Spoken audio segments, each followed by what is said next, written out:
Oh, good day everybody, it's Dave here again, and it's arrow building time, and I want to share with you on how to build a rear taper into an arrow. You've obviously heard the expression, you might have heard of it, or maybe not. It's called rear tapering. What it does, I've always done it on my arrows. I believe it gives you a much better arrow flight. It increases your penetration for sure. It also straightens your arrow. Your dynamic spine is altered and it straightens your arrow up a lot quicker. Now I know that for a fact too, because my penetration, ever since I've been doing these tapered arrows, my penetration is far superior than a parallel shaft. That tells me all my energy when it's coming off the bow is going forward and not into the paradox. That means it's bending, it's not going sideways. It's travelling forward and straightening up very, very quickly. And that's what I have noticed over these years, and I've shot a lot of wooden arrows over the years, and I know what my bow will do and what my arrows should do. Okay, so for this exercise you're going to need some 320 grit sandpaper,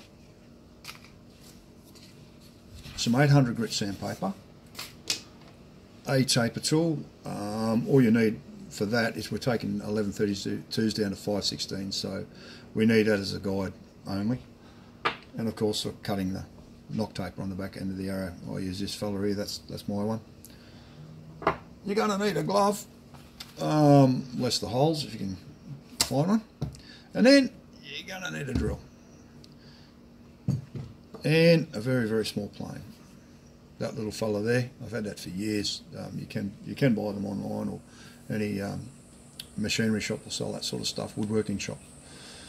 Right, so the first thing we need to do is straighten our arrow. Okay, so it's got to be dead straight, because once they're tapered, they're not that easy to straighten once they're tapered, for obvious reasons. Right, so I'll put you down here. Right, so what we do is we get our arrow. I don't really follow the grains because 99% of the time it's very, very difficult to find the grain on these things. They're so fine in the grain. I've tried many a time, but I just make them up now. Not too worried about it at all. So what we need to do is get our ruler, and we need to mark, and a pencil, not a pen, 369. I've already marked this one. 369, that's all you got to remember. And we run a circle around them just like that. It just has to be rough, just like that. It's only a guide. 369. And there we go. Next thing we do is get our plane, put it on a nice flat surface, put the plane, and we're only taking off very small slithers here, guys. And we start plane at 3-inch mark. Off we go. That's all gone, that mark's gone. Up to the next mark, and off we go.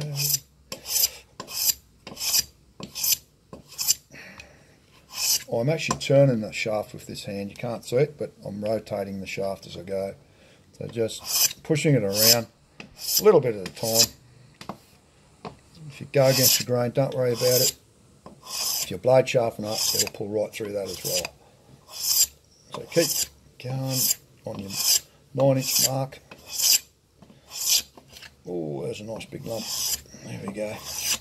I'm not worried about that. We're going to sand it, and you'll end up with a little pile of sawdust like that. Okay.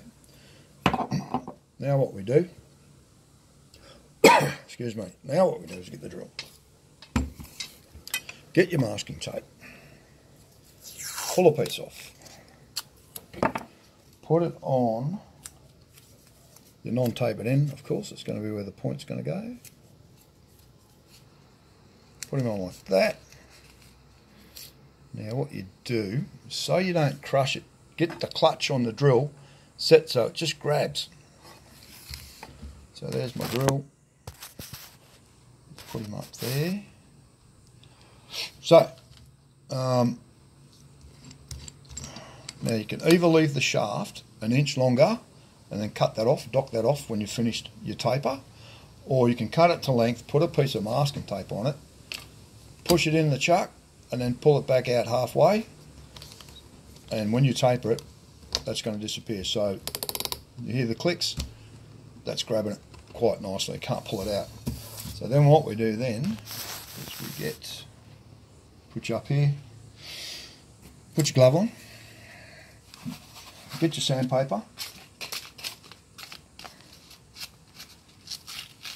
fold him in half like that, crease him in half like that, so it's just like that. You will feel the bump marks as you're going across. You won't go too far open. How accurate this is, it's very accurate. I got the calipers out the other day when I made a setup for myself, and they were all spot on within 1/100th of an inch. Though I don't know how I did it, must have made that many of them, but if you use the right pressure and even strokes, it'll end up quite even. Okay, I'll start to spin the drill, moving up and down the shaft, and you'll feel the bumps disappear.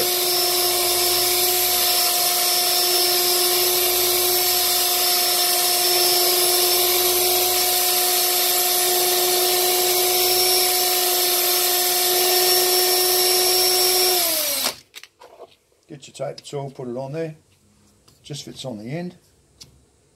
A little bit more to take off, just stop and test it every now and then if you're not used to doing it, because you can take too much off and you'll just ruin that arrow. It'll be too skinny. Okay, so I'm fitting, it's just going on the end there, so I'm going to move back from the end. I'm not going to touch the end any because I know it fits. Get a bit more off here.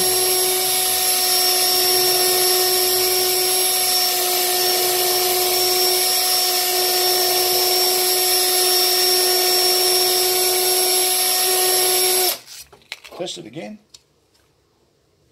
Still not quite there. If we go again, we go the other way.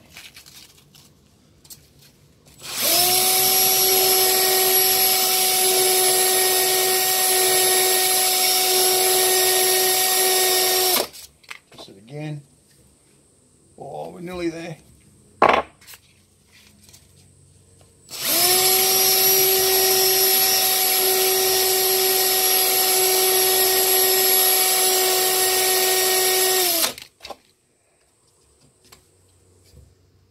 Not quite, nearly, another couple of hundredth there.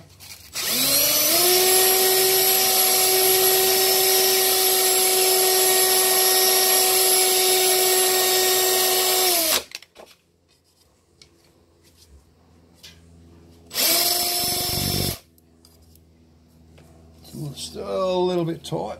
I'm going to take just a mil off of that, or less than a mil.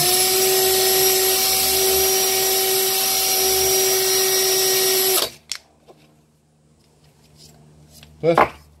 Done. That's it.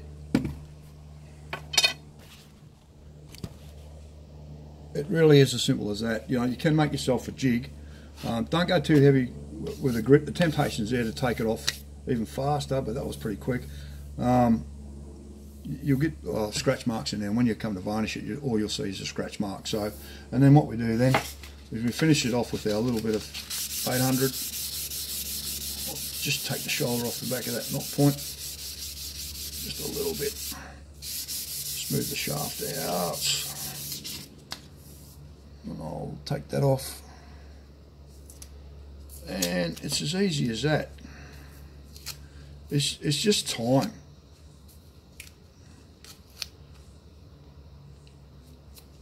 And a slight little crush points there, but they'll come off when I put the point taper on. And pretty much that's all you got to do, guys. So, you know, I really do believe that'll give you a very nice flying arrow. And our weight of that arrow is in grains. It's 298 grains compared to one that hasn't been done. Is 340. So I'll do another one. 348,